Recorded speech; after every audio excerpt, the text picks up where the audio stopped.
Mae Prifysgol Cymru y Drindod Dewi Sant yn le croesawgar dros ben, gyda llwyth o gyfleoedd i astudio trwy gyfrwng y Gymraeg a Chymdeithas Gymraeg byrlymus. Enw i di Elen, dwi o Penllyn, eisiau astudio yn Ysgol Botwnog, a wedyn Coleg Miren dwi o Pwllheli, a dwi yma wan yng Caerfyrddin yn astudio bia perfformio ar campws Caerfyrddin yn Prifysgol Cymru y Drindod Dewi Sant. Enw fi Thomas Owen, dwi'n astudio y cwrs addysg gynradd gyda QTS. Dwi'n dod o Gryslon sy'n eitha agos i Gaernarfon. Enw fi di Elen Llwyd, dwi'n dod o Bethel wrth ymyl Caernarfon.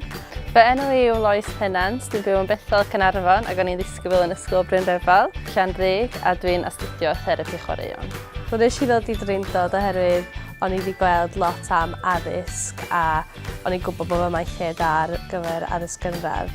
Fyswn i eich ddim wedi cael cyfle i wneud mewn grŵp anferth ond ar campws mor fach a hyn. Da chi'n dod i nabod pobl sy'n dysgu chi'n ofnadwy dda, da chi'n gallu gofyn cwestiynau iddyn nhw a jyst creu gwaith da chi'n mwynhau gwneud. Pan nes i symud yma am y tro cyntaf ac hefyd ar y diwrnod agored, nes i synnu pa mor Gymraeg ydi o yma. O'n i wedi cymryd fel lot fwy Saesnigaidd na ydi o heddiw, a mae mor neis gael mynd i siopa a gael mynd allan i fita a gael siarad trwy'r gyfrwng Gymraeg fel da ni'n neud adre hefyd. Mae cangen y Coleg Cymraeg Cenedlaethol o'r Brifysgol yn chwarae rôl pwysig, law yn llaw ar gymgym i gynnig calendr o ddigwyddiadau cymdeithasol hwyliog. Mae wedi bod yn neis cael dod i fyw ac i astudio yn rhywle sydd efo Cymdeithas Gymraeg mor gry. Cyn dod i'r Prifysgol, doedd gen i fi'm syniad amdan y campws yma sydd yn siomedig rili bod o heb di gael ei hybu fwy yn y Gogledd. Dwi'n clywed am wrth gwrs Caerfyrddin a Lerpwl a Bangor wrth gwrs i ni. Ond o'n i erioed wedi clywed amdano yma tan nes i edrych ar UCAS. A felly dwi eisiau trio newid hynna fel bod yna fwy ohono ni o'r Gogledd yn dod lawr i fyma. Dwi wrth bod hefo'r ochr cymdeithasol hefyd, fel mae gennym ni undeb yma wan sydd mewn cael ei adnewyddu a da ni'n cael digwyddiadau gwahanol newydd yn dechrau yma blwyddyn nesaf. So fydd o'n change neis, so fydd o'n exciting i'r pobl blwyddyn cyntaf sy'n dod yma. Gyda champws Caerfyrddin bellach yn gartref i'r Theatr Genedlaethol, canolfan S4C yr Egin, y ganolfan dysgu Cymraeg Genedlaethol a llawer mwy. Mae yna ddigon o gyfleon a bwrlwm ar stepen y drws.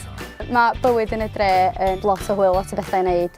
Mae'r Theatr Genedlaethol dros y ffordd i'r campws yma. Mae Theatr yr Lyric lawr yn dre, mae yna lot o siopa bach del lawr yna fel llwyth o bethau bach Cymraeg, so pan ddech chi'n mynd adra, gallwch chi gael pwsca bach neis i mam.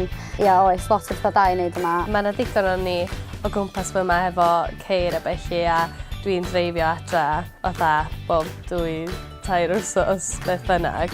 A fel mae'n cymryd tua 2 awr a hanner sydd dwi'n gwybod mae'n swnio'n hir ond hefyd dio ddim oherwydd mae gennych chi bobl yn llefydd yn Lloegr neu rhywle fel Caerdydd sy'n gymaint pellach. Yn y blwyddyn gyntaf dwi fod yma, dwi wedi gallu fod yn ffodus iawn i fod yn rhan o nifer o clybiau gwahanol. Mae yna criw o gymgym yma yn Cymru ar gyfer y Prifysgol. Mae'r Cymdeithas Cymraeg yma yn gry iawn. Mae yna nifer o tîmau chwaraeon fel dwi'n gwisgo yma, tîm cricet, mae yna rygbi, pêl-droed, mae yna netball, hoci, mae yna rygbi ar gyfer merched hefyd. Mae yna nifer o gyfleoedd i mwynhau tra ydych chi'n astudio ar y campws ond hefyd tu allan i'r campws. Dod o'r Gogledd eich bod pobl yn meddwl bod o'n rhywbeth reis ofnus bod yna efo'r acen yma felly, ond mae pobl bod tro yn licio bod pobl yn dod mor bell a licio bod nhw efo ffrindiau sy'n gogs. Mae nhw bob tro'n jocian o gwmpas a da chi cymryd y mic allan acen nhw felly hefyd. A fel bob tro dwi'n mynd i ysgolion, hanner amser y plant yn gofyn fel be mae pethau wedi dweud y feddwl a gofyn os sy'n dod o wlad ar y stwff fel yna. So mae jyst yn neis. A pan ydych chi'n gweld pobl o'r Gogledd yma hefyd, ydych chi yna hei, ydych chi mae rhywun fatha fi yma.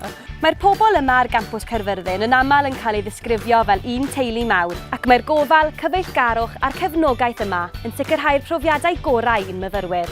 Yn ystod wythnos gyntaf fi yma, nes i mynd fewn i'r quad ac o'n i newydd ddechrau efo coffi. So dyma fi'n trio bod yn bach yn adventurous a gofyn am latte. Ond achos acen fi, nath i just cario ymlaen rhoi dŵr i fi. So o'n i'n mynd, can I have a latte please? Water? Na. A nes i gorau cael ffrind fi o Sir Gar i ddeud, can she have a latte please?